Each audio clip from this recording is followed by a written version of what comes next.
Welcome to the Coffee House, where in the next hour, in Arlington, Montgomery, and Fairfax counties, people of Latino and Asian heritage now make up more than 1/5 of the population. Nurith Aizenman of the Washington Post and Henry Quintero of the Latino Civil Rights Center are here to chat about the changing face of the region. Bob Ehrlich says he can fix it. Who is Maryland's governor-elect really, and what should we expect from him? Gazette newspaper's Annapolis bureau chief Steve Dennis joins us. Also, she may be a featherweight, but now world champ Lisa Too Fierce Foster packs a powerful punch. Plus, Melanie Mason joins us with some down-home blues by Robert Johnson and Mance Lipscomb. Christy Jacobson was invited to preview her first film at the Sundance Film Festival. She's with us to talk about American Standoff, which chronicles a protracted Teamsters strike. And Rebecca Villarreal has a poem.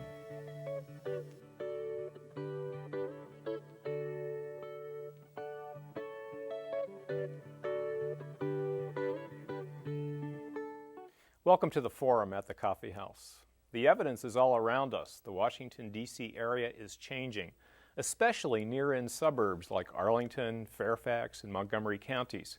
And as the makeup of the area's population changes, it's not surprising that the culture, economy, and political life of the region is changing too.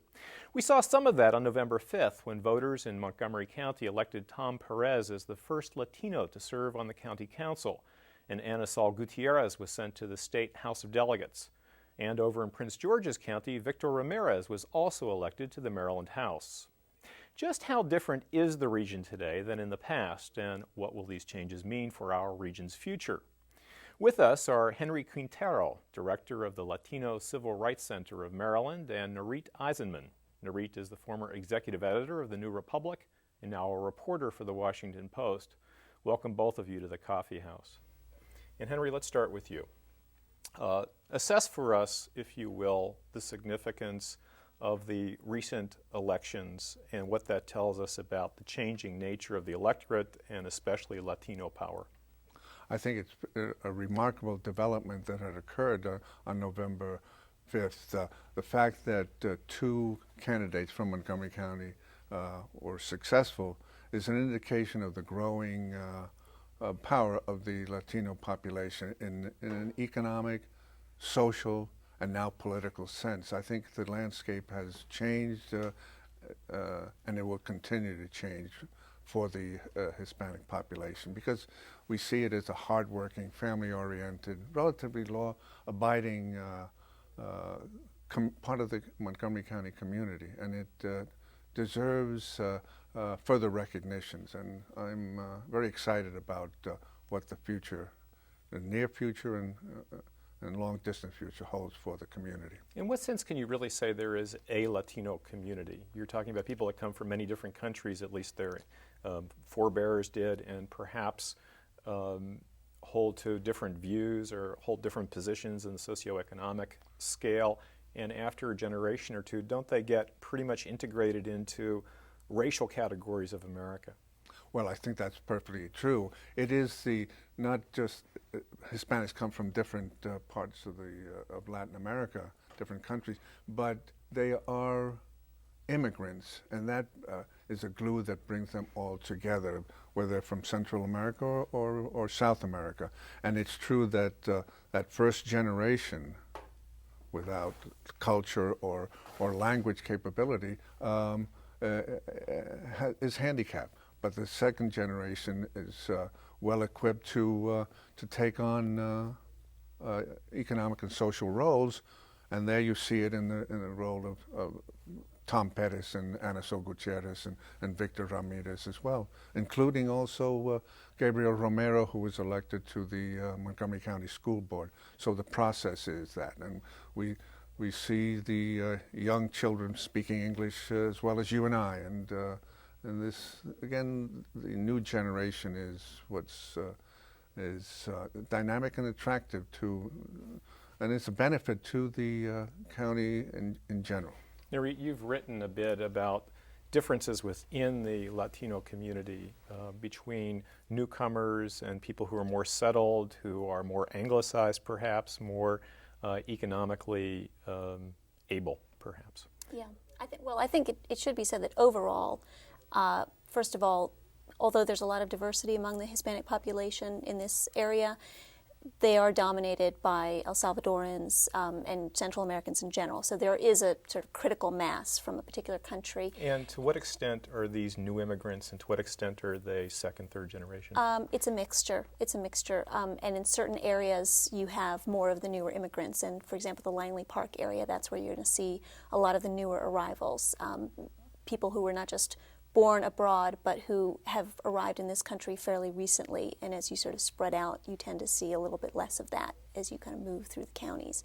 But the other thing I wanted to say on that is that it is true that overall Hispanics, even second-generation Hispanics, are going to be more sympathetic than, say, your average American to immigrants, newly arrived immigrants.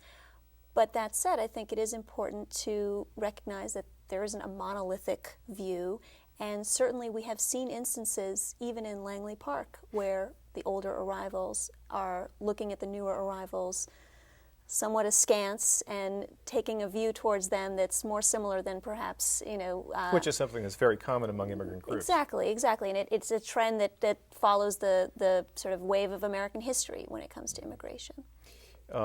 And given that, with the new immigrants, to what extent do they feel a rapport and identity with the more settled community of Latinos? Well, I think it's hard for me to address that. I see the Latino community, whether generational, the older group, are very supportive of their children and the younger people, and I think that it's all of a positive movement forward. I don't see it being alienated in any regard in that way. I wonder. I'd have to agree with you in a general sense. I think there is, Latinos who come here now find a welcoming atmosphere in a lot of organizations, churches, which are run by second generation or even first generation Latinos, but who've been here longer, who greet them, with great hospitality, who speak their language, who want to help them out. So there's plenty of welcome for them. There are also instances of friction. One case where we've seen this, as I mentioned before, is in Langley Park, and in particular with the day labor issue. Although there are many Hispanics in Langley Park who really are on the side of the day laborers, who were gathering for a long time at an intersection, University of New Hampshire. These are people that come to find a job Yeah. each day. Someone comes, contracts for their Exactly. labor, takes them away. And they're just waiting on the corner until someone comes by, and maybe someone will come by that morning, maybe they won't. Some of the residents who live nearby and some of the business owners who live nearby had complained that at least some of the day laborers were creating kind of a public nuisance, harassing women or drinking. Most of these people, in fact, I think it's fair to say really the majority of them say and appear to really be coming just to find a job. They're hardworking people, but it's a crowd, and that aroused a lot of discomfort among some of the residents and business owners, and some of those residents and business owners were Hispanics themselves. The Washington Post, your paper today, had an above-the-fold headline, "Immigrants account for half the new workers." Report calls them increasingly needed for economic growth. I'm wondering, in thinking about the day laborers and thinking about how to reconcile that with this headline, what the relationship is between native-born Americans, particularly American minorities, and Latino immigrants who might be potentially competing for the same unskilled, semi-skilled jobs. What is the relationship that you've experienced, Henry, in that regard? Well, let me just say before that, we were discussing Langley Park and the Tacoma Park area, the day laborers. That is only one segment of the Hispanic population. We know that the movement for the census shows us that the Hispanics are moving up through the 270 corridor, and they're moving into the middle class, really, buying houses, automobiles, and regarding the competition with other minorities, I think that there's bound to be some minor problems there. But in general, and speaking specifically of the African Americans dealing with the Latinos, I think there's a general good relationship. I think there's no real competitions. Latinos are hardworking people, and they tend to themselves, and they don't cause problems in that regard. I don't think the friction exists there. Well, and in fact, Isaiah Leggett, who was leaving the Montgomery County Council, really was working hard for Tom Perez to be elected, and he was Isaiah Leggett being an African American, Tom Perez being a Hispanic. So there is some recognition that a lot of the interests of these groups coincide, and there's a benefit to working together. Let's talk about that election. There clearly was a larger Latino turnout, which propelled the victories of the people we mentioned before, Tom Perez, Ana Sol Gutierrez, Victor Ramirez, etc. But you wrote in one of your articles, at least on one occasion, that the efforts to register new voters were not as successful as perhaps the candidates had hoped. Was that true across the board when you evaluate looking back, and why do you think that was? I think there are a couple reasons for that. Yes, it does seem to be true across the board. I mean, it's even in Tom Perez's district, I believe he has, I think it's 20% Latino, but it's something like 6% of Latinos in his district are registered to vote. Now, part of that is simply because we're dealing with a population which may not be eligible yet to vote, either because they're too young or they haven't naturalized yet. So that explains part of it. And then I think it's just the natural process. There's a cycle to these things. You arrive in the country, the first thing you do is basic survival, Then eventually you get a little bit better off. You start to look into maybe buying a home or having a better apartment that you're renting, something a little bit nicer. It takes a while before you sort of have enough room to breathe and you can start to think about, your civic participation and who represents you. And I suppose that many of these people come from places where civic participation was, to say the least, frowned upon by their own governments. Yes, and one interesting thing, particularly in Maryland, which is an issue, is that in some of these countries, if you register for a party, that affiliation means a lot more than it does in this country. You're somehow declaring yourself in a way that you may not be here.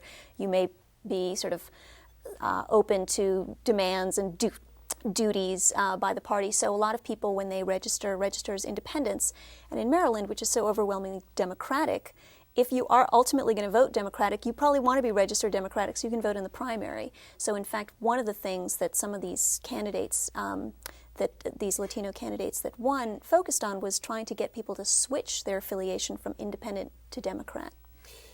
In Tacoma Park, it's possible for new immigrants, non-citizens, to vote in local elections. Right. That's something you'd like to see, Henry, expanded to other jurisdictions in the area, is that right? Yeah, it was a remarkable experiment, historic in nature in Tacoma Park, when they passed a referendum in 1991, and the first election, local election, because this non-citizens cannot vote in state or national elections, but in Tacoma Park, in local elections, to vote for mayor and the city council. At the first election where that was possible, the non-citizens voted at a higher rate of 35%, and the U.S. citizens voted at 30%. I was very encouraged with other Hispanic advocates to go to other areas. And there was a resistance at that time because Tacoma Park is a unique community. But nevertheless, we are now attempting to go to other areas, including Rockville, hopefully, and other areas where there are large concentration of Hispanics, because we see this as a first step towards full citizenship. If I can vote as a non-citizen for a mayor, how much more important it would be if I could vote for a governor and a president. That requires citizenship. And I think that one of the problems we have, as you cited the elections or the people voting, is that there's a lack of data in the Hispanic community. It's been endemic for many years. We're not going to learn that information tonight, I'm afraid. We're run out of time. I'm sorry. But I do want to thank Henry Quintero of the Latino Center for Civil Rights and Nurith Aizenman of the Washington Post for helping us to put into some perspective the changes all around us and what they mean for our futures. In less than 10 minutes, Howard Kohn talks with the Gazette's Steve Dennis about Maryland's next governor. I'm Mark Cohen, and this has been Coffee House Forum.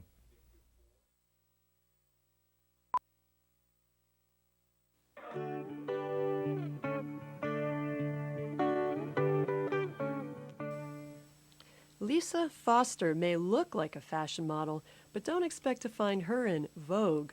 Far more likely you'll spot her in Ring. Lisa is a pro boxer, the real deal, as our reporter Ed Bajer learned the hard way back in 1999. Growing up, my mother told me never to hit a girl. Now I know why. Their jab can be devastating. When we last checked in on Lisa, her pro record was 2 wins and 2 losses. Since then, Lisa's had 7 more pro bouts, and she's picked up 2 championship belts, including a world title. She's also launched her own boxing club and fitness center in Northwest D.C., sustains a day job as a personal trainer, and mentors emerging women boxers. I love the sport, and I've always had since I was a little girl, and I just continue to. I open up my gym because I love it. It's my niche. You know, when you find your niche, this is my niche.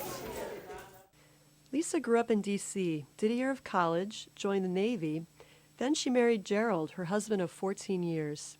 They live in Silver Spring with their 2 kids who share mom's fondness for the ring. Lisa's every bit the proud, adoring mother, and her telephone answering machine message concludes with a most unboxing-like farewell. As soon as I get your message, peace. Peace.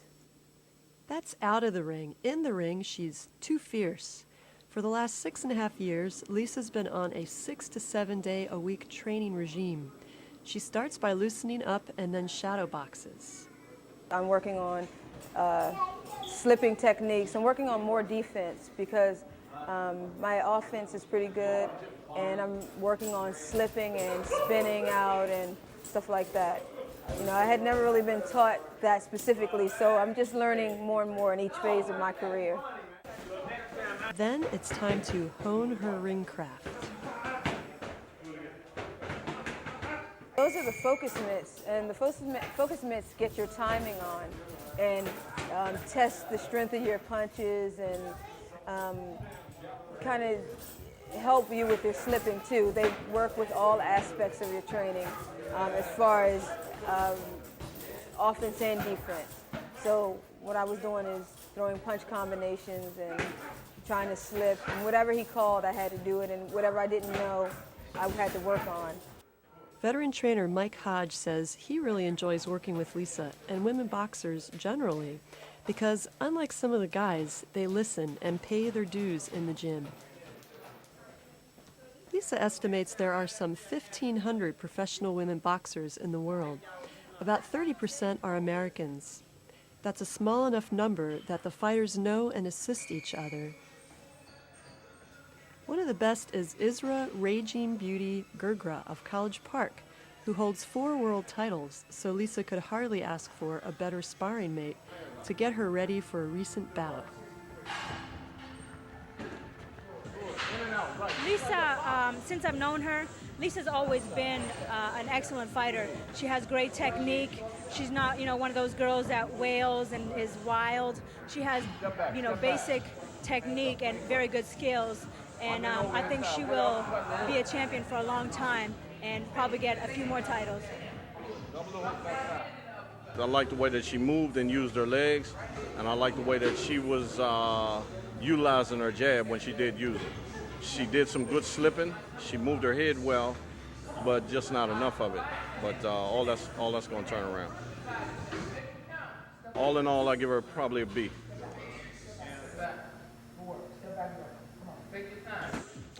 I was just trying to mainly work on my defense and work on slipping. Those are some of my weaknesses. My offense has never really been a problem. I'm usually there to use it. So when I get in the ring, I really, really try to work on my defense. That's what's going to, I guess in the long run, be the, lead to my further success, getting my defense together.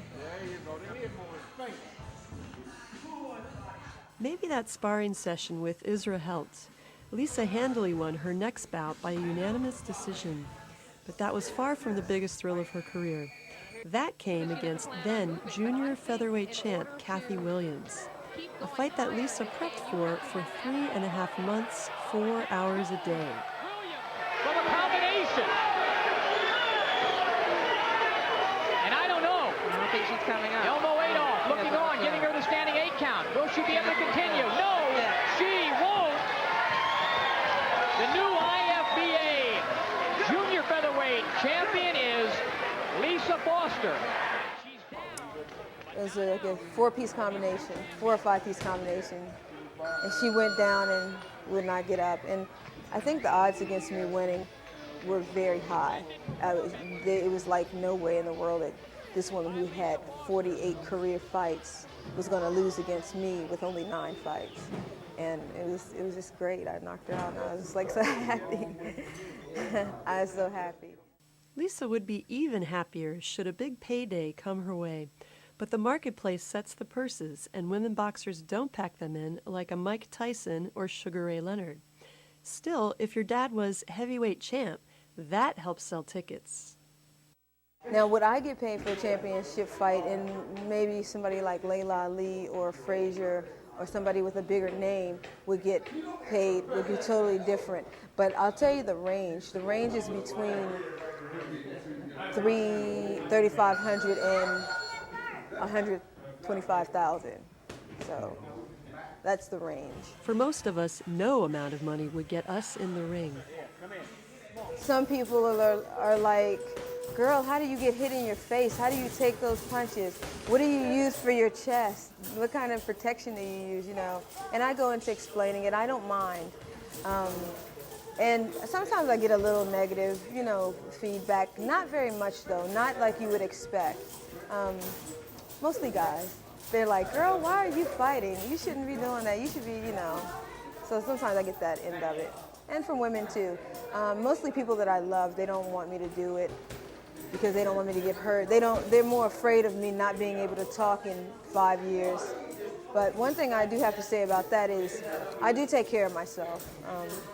I just fought 2 10-rounds straight in a row, and I took a nice break before I actually got back into the gym and started training. So, at 34 years old, Lisa figures she can fight for about 3 more years. A Layla Ali-like payday would be nice. But it's really not all about the money. It's really, you know, I think I've given up more than I've gained. But that's just what you do when you love something. To Miss Foster!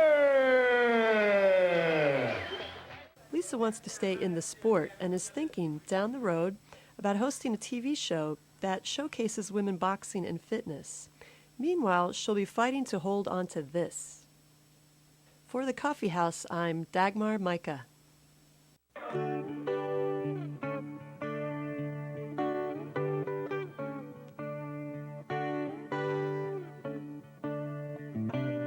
Hi, and welcome to a second look at the Coffee House. Bob Ehrlich was supposed to be the Republican sacrificial lamb in the race for Maryland governor. His political convictions weren't supposed to matter because he wasn't supposed to win. Well, he did. Voters liked his charismatic style. But now the question is, what's behind Bob Ehrlich's smiling face? What can we expect from Maryland's first Republican governor since Spiro Agnew?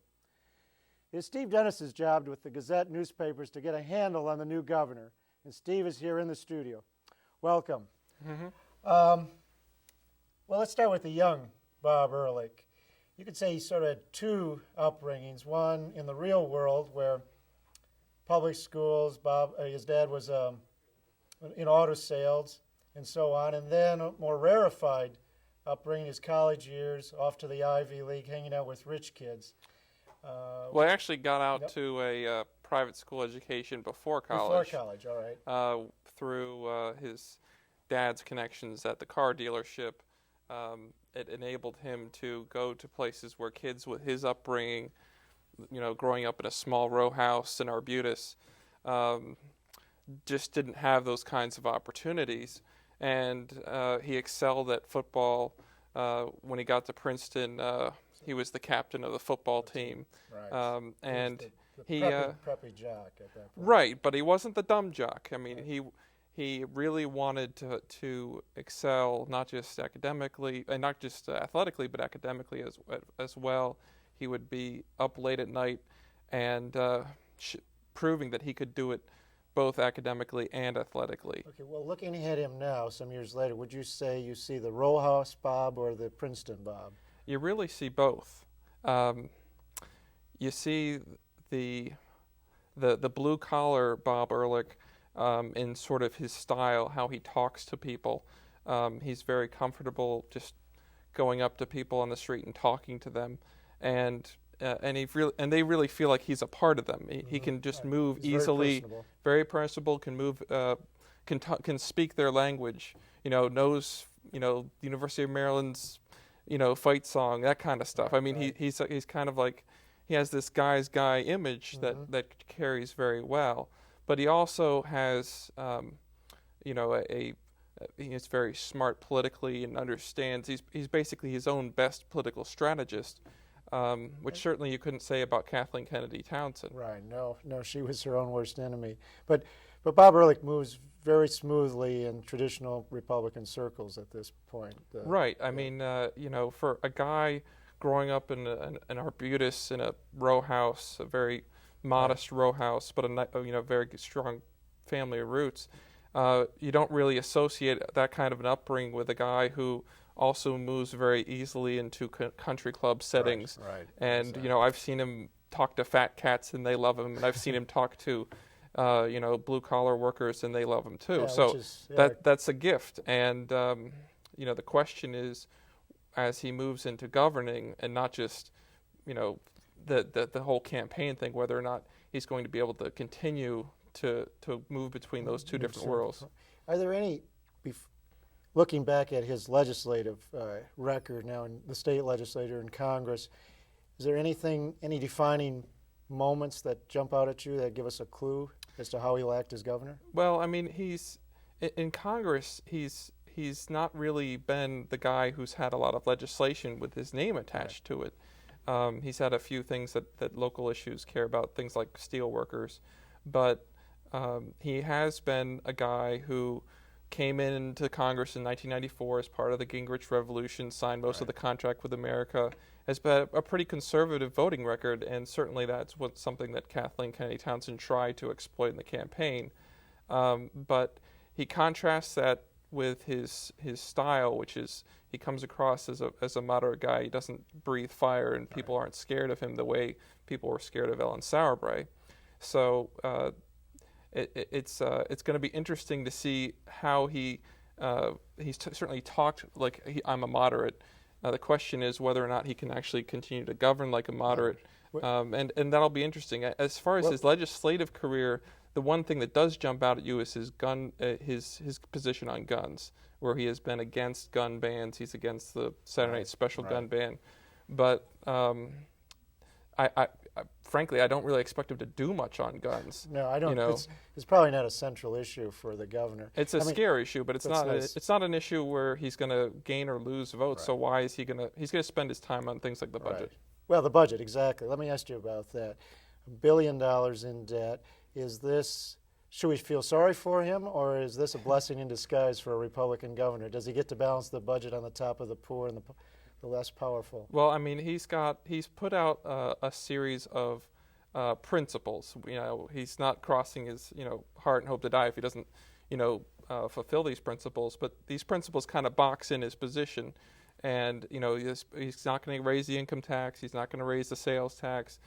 He says he's not going to lay off workers, and he says he's not going to cut local aid. Now, it's hard to do all those four things with a $1 billion hole. He hopes to solve about $400 million of that gap next year by putting in slot machines. Yeah, but he's still got to get that through the legislature, but chances are he probably will, because the power of the governor in the state is it's the strongest governorship in the country on the budget. Well, is it true, though, that he won't raise taxes? I mean, Nixon wasn't going to go to China, but he did.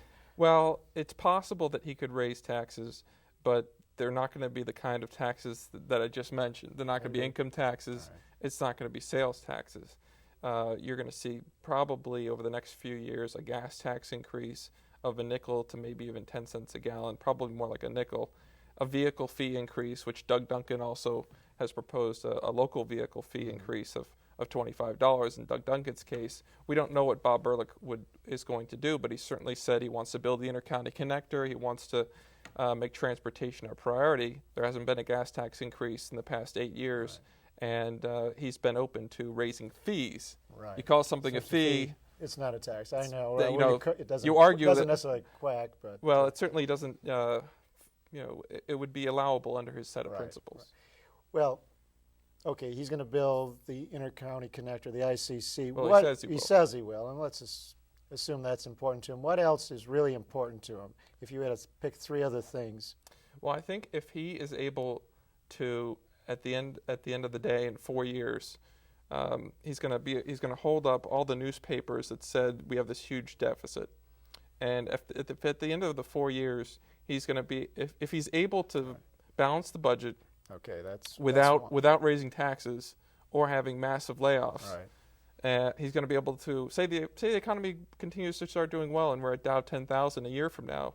He's going to be able to hold up all these scary headlines from 4 years ago and say, "This is what I came. This is what I inherited.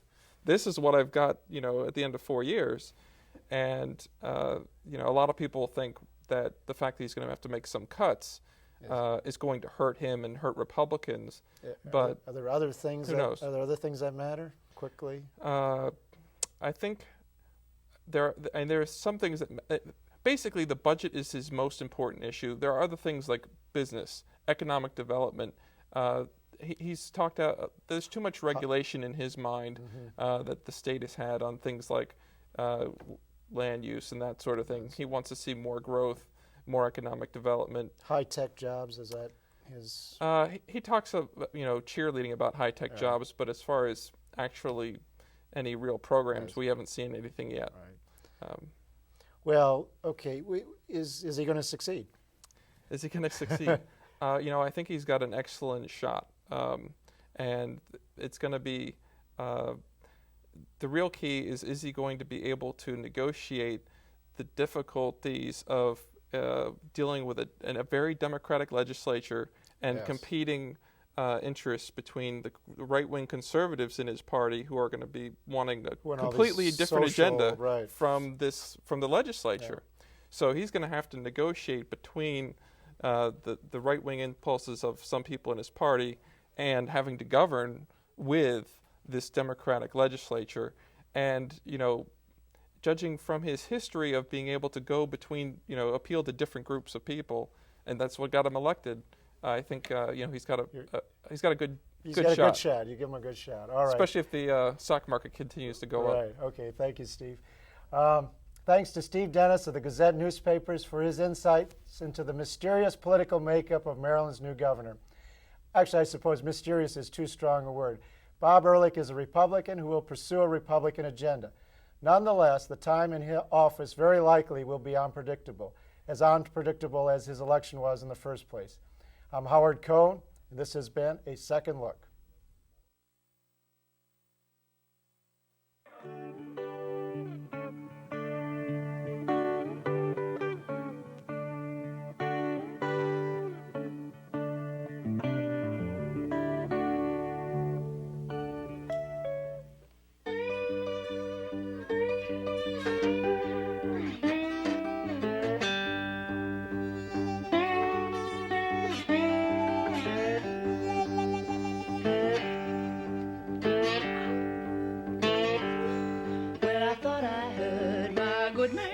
My name.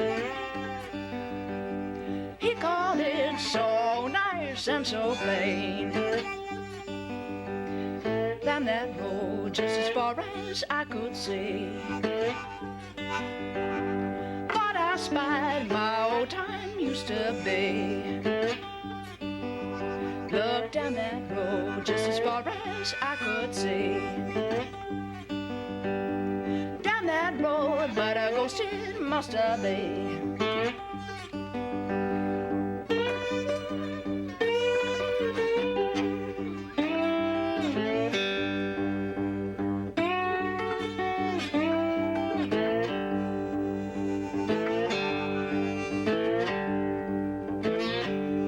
Gonna get drunk now, tell everything I know.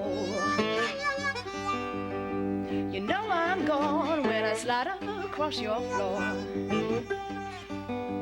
See them tell me why Joe Turner killed a man. Arrested him with a shotgun in his hand. Well, I'm going uptown, Joe, to bring you back. Patent leather shoes, your good coat, and a hat.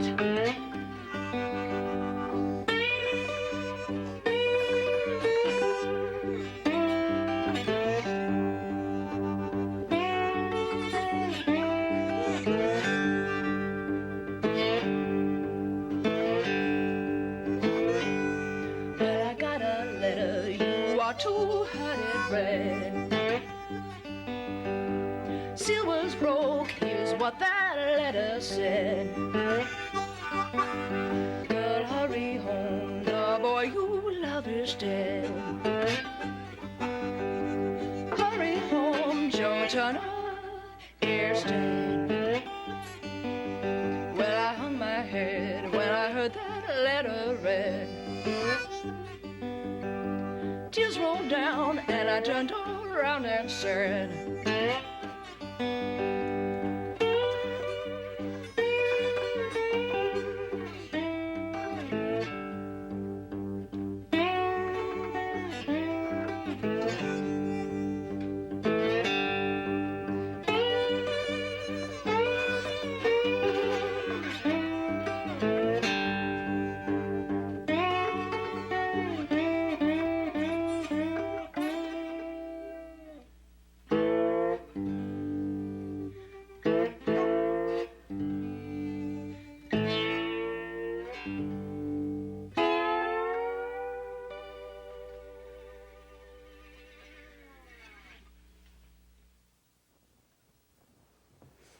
Well, that was great. I'd like to welcome you to Musical Traditions. Thank you, David. And I just went back in time on that one. How old is that tune? That tune is probably from the 60s, 50s or 60s by Mance, Lipscomb. Mm-hmm. Joe Turner Killed a Man. It's my own little arrangement. It's very nice. It's really Thank good. you. Thanks. Let's see, you've grown up in the Washington, D.C. area. That's right. But you have a sort of southern hit there somewhere. Now, tell me about that. Well, I was born in Atlanta, Georgia, and then moved here around the age of 3 or 4 Okay. to Montgomery County, so been here ever since. But I do have that love of all things from the South and the music especially. Did you grow up with any other music before you turned to, say, playing blues guitar? I was actually a classical piano player for about seven years until I was 12 when I heard Come Together by the Beatles, and that changed my world. So, Right. So then I started to delve into blues-influenced music and then follow and trace those roots of the people the Beatles listened to and the people that the Sure. Stones listened to and were influenced by, and started listening to Robert Johnson and Mississippi John Hurt and all those wonderful players. And we just got to ask, what was your parents' reaction to this?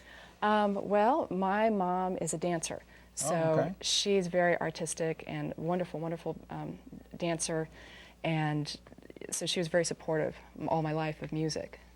Okay, so it works. It works. That's worked. A good thing. Yeah. And then you also have a larger band. That's more of a right. full sort of Chicago-style blues band. Yeah, we play blues rock music, a lot of original music. Yeah. Yeah. Okay. What are you going to take us out with? We're going to play another Robert Johnson tune. So. Take us home. Thank you.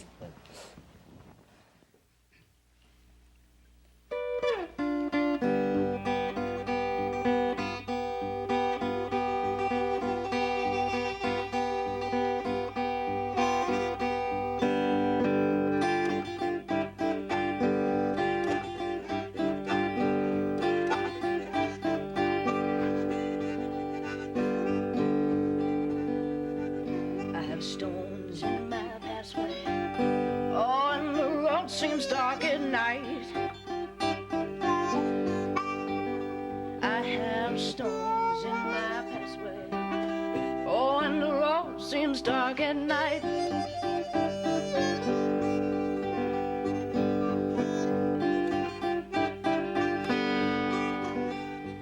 I have pains in my heart. They have taken my appetite.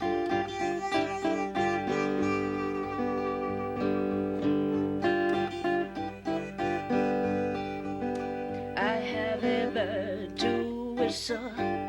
Oh, and I have a bird to sing. I have a bird to whistle. Oh, and I have a bird to sing.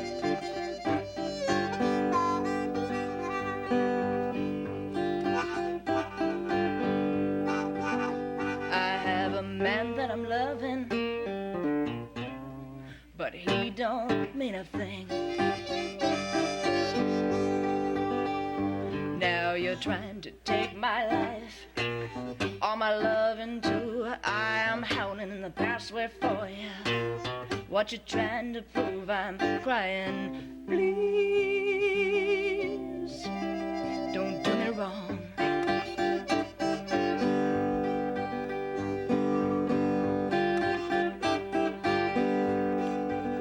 When you hear me howling in the passway,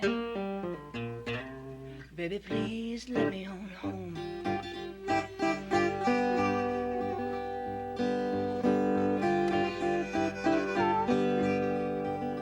I have 3 legs to truck home.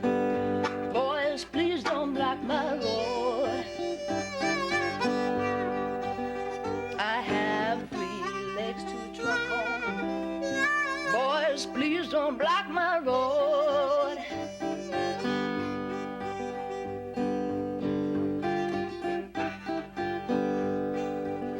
When you see me standing in the passway, baby, please let me on home. Now you're trying to take my life, all my loving too. I'm standing in the passway for you. What you trying to prove? I'm crying. Please, don't do me harm.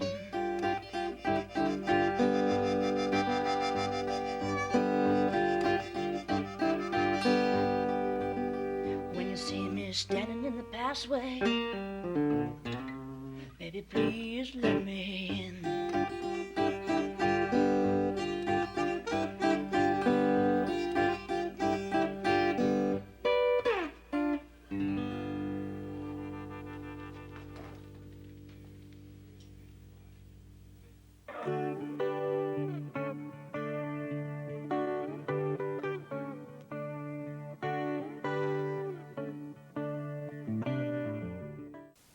She comes in, her smile wide like mine. I think we could be sisters when I see her hips and thighs amble through the bookshelves at Vertigo. I did not know her pain then, the daughter, success above all, girl lost without a father, just 9 years old, graduated at the Head. Head Start gave her milk and cereal every morning. One time we sneak into a theater to see Sandra Cisneros. Only 1 ticket left and 2 of us. She goes in first, ticket ripped in half, always the politician. She gets another half from an insider. I'm waiting outside wondering where this chica has gone. Then out she comes, gripping her stomach, groaning. We head for the bathroom where she stands upright with a smile and pulls the ticket from her pocket. I want to squeal with a child's delight, but she raises her finger to her lips. Shh. I smile wide and let her return to the theater. Count to 10 slowly before leaving the bathroom. Show my stub at the door where the docent lady welcomes me. Bright eyes alive with freedom, Estelita greets me, hips, thighs, and smile.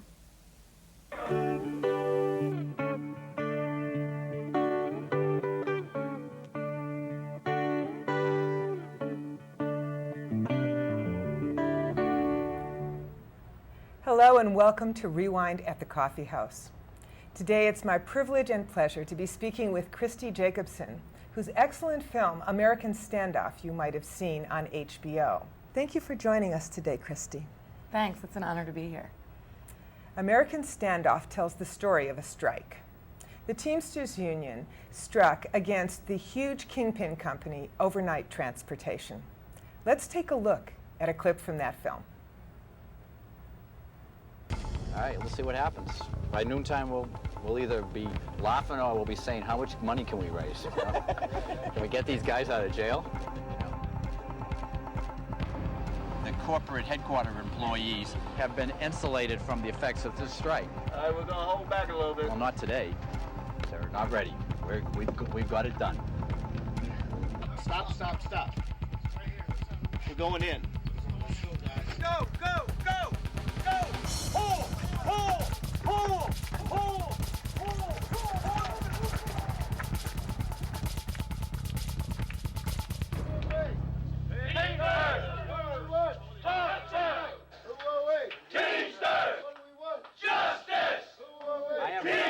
I have a document for Mr. Suggs, and I have to give this to him personally, so we want to see Mr. Suggs. Gentlemen need to leave our property No. immediately. We've just called the police. Well, that's fine. Please We're leave here. the property. We're here to serve a lawful subpoena on the Chief Executive Officer of Overnight Transportation Company. It's a document from the National Labor Relations Board submitted for the trial in Memphis, and a subpoena for the presence of Mr. Suggs to appear at this trial. So we want Mr. Suggs to come down and receive his subpoena. Mr. Suggs is not in Richmond today. Gentlemen, I'm asking you please to leave the premises. No, we have a lawful subpoena here from the National Labor Relations Board. We want Leo! We want Leo! We want Leo! We want Leo! The General Counsel of Overnight Transportation Company accepted the subpoena after initially refusing to receive it. Seems to me that the effects of this nationwide strike really come to a head here in Richmond today with the serving of this subpoena. This is big news here. Absolutely. In fact, this is the first of many trials to answer the charges of why this company is firing workers because they want to belong to the union. Christy, you picked a very challenging subject. Strikes, and in fact labor issues in general, are not very popular subjects on television. What was the most challenging part of making that film? I think one of the biggest challenges in making American Standoff was was sort of humanizing, these larger labor issues, finding people whose stories and sacrifice and struggle really represent what's going on in the bigger picture in the labor movement and in the sort of global economy of today. And another challenge, of course, was we approached the film looking for what's going on in the labor movement. Let's look at the Teamsters Union. But then we needed to find a story because it's such a big union. And sort of all roads pointed to the campaign against overnight transportation as a really critical struggle for the Teamsters and for workers' rights. And why was that the central issue? The Teamsters are much more in the news for scandals and internal struggles than they are for, many people wouldn't recognize the name even overnight transportation. I think one of our goals in making the film was to sort of look into the stereotype of the Teamsters Union and see, is there more to it than that? Who are they really? And as we were doing that, it just became clear that there had been this campaign of workers across the country who had voted to join the Teamsters, despite their reputation, because they felt so strongly about the need for a union in their workplace, which was that overnight transportation. And the company's tactics towards fighting the unionization campaign just seemed to be sort of the poster child for what's going on in this country today as far as the power of large corporations and the powerlessness and voicelessness of many workers. You found incredible characters, though. I mean, you did find people with real voices. How did you find them? Wow. Well, finding the characters was one of the most incredible parts of making the film for me, because there are so many people out there, regular everyday people that you wouldn't necessarily look at and say, must be a hero. But through the years of fighting for the union, in certain cities, certain workers and truck drivers and dock workers became more and more vocal and more central to the fight. And the Teamsters were able to lead me in their direction. But I mean, in the case of Hope Hampelman, a woman who's featured in the film, all I had to do was say hello to her, and I could just see the fire in her eyes and the energy that she had. I'm the only woman in my terminal with 74 men. My feeling is my manager is not happy with a woman being in his barn, and he wants me out. They're trying to push me out. Unfortunately, they don't realize what a big mouth I have, and I'm not going to just sit back anymore. I had no idea the kind of sacrifices they were about to make. But they're really incredible people who I really respect and admire and feel lucky to have gotten to know. Now, tell me, did you have any issues about demonizing creating bad guys and good guys in ways that would seem more partisan to a general audience? Did you have to work against that? Yeah, I think it was one thing that was good was going in. I didn't have that strong I didn't have a union background, so I didn't really, have an agenda of the union is the good guys, the company is the bad guys. In fact, the Teamsters Union, many would argue, are the bad guys. So I sort of just went with my instincts and my feelings, and the more I got to know these workers, and many of these union officials, like John Murphy, the director of organizing, who's dedicating his life to this, the more I started feeling passion for their cause. And the more interaction I had with the company, the more I felt the passion for the workers' cause. But it was important to have some kind of a balance. But I had to struggle to do that because it was really difficult to get the access to the company that I needed in order to do that. But I hope that, there are plenty of people who walk away from that thinking, well, go get them, company. So I think that I wanted to create a film where you could walk away with feeling however you felt. Well, tell me something in terms of the style of the film, because I want to go there.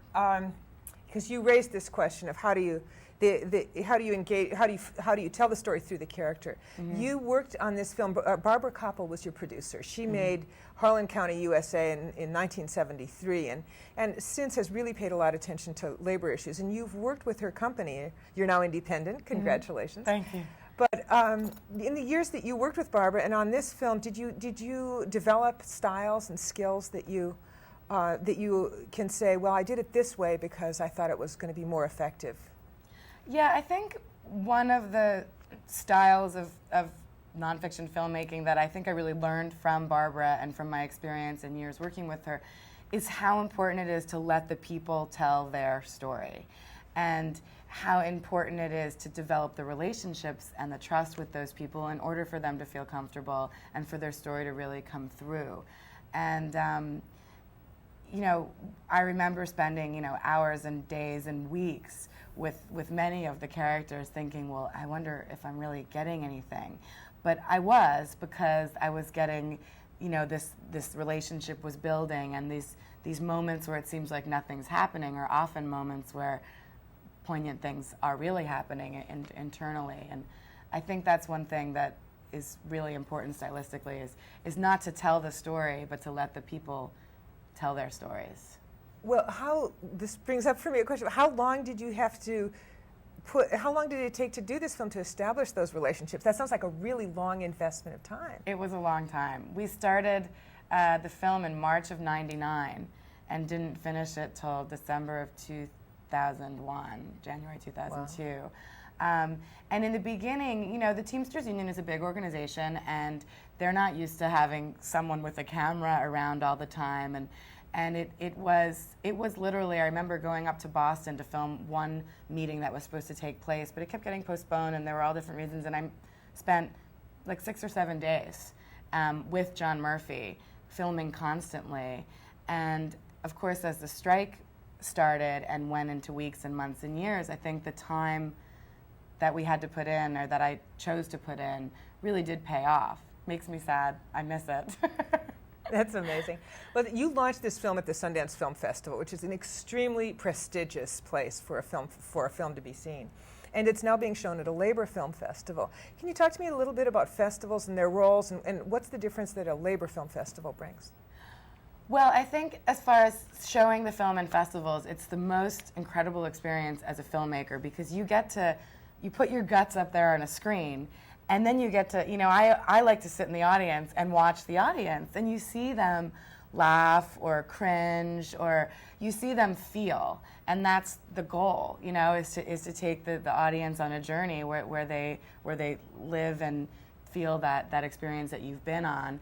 And then I think one of the best things about festivals is the way you can discuss afterwards with the audience, and you can really find out how are people reacting to this film, what are they taking from it, is it going to move them to act, has their perspective changed a little, and specifically in labor film festivals, which I've been to a few, I think it's great because the film among a labor audience really engages people in debate, and I think that's a wonderful thing to witness, is there's really strong opinions, and then people discuss and argue and sometimes raise their voices, and I love that part of it. Oh, that's wonderful. Christy Jacobson, it was a great pleasure. Thank you for joining us today. Thank you. It was good to talk to you. And I hope to see you at the movies. Good luck and good viewing. You don't just say, oh, I make documentaries because I'd like to make a difference. You can make a difference.